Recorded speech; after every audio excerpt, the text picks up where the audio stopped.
Témou dnešnej tlačovej konferencie sú dobré správy o finančnej dôveryhodnosti Slovenskej republiky. Pán premiér, nech sa páči.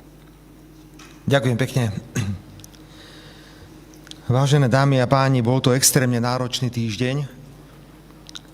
A bol som v tom, že dnes to bude také kľudnejšie, ale je toľko podujatí a udalostí, že musím na to reagovať v nedeľu ráno.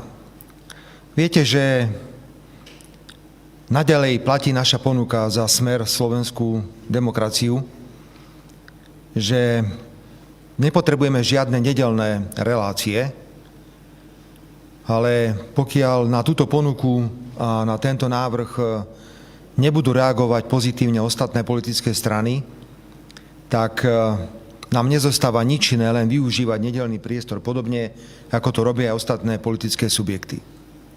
Ale znovu platí za Smer slovenskú sociálnu demokraciu. Navrhujeme dať pokoj slovenskej verejnosti v nedeľu s účasťou v rôznych diskusných reláciách a preniesť tieto politické diskusné relácie na pracovné dni.